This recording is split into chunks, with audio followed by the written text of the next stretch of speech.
Qəşəng görsün.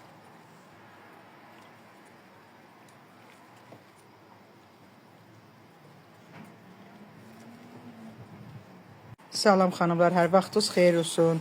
Bugün zoğal döyməci edirik. Zoğal döyməci nə lazımdır? Zoğalın çərdəyini çıxardırsınız.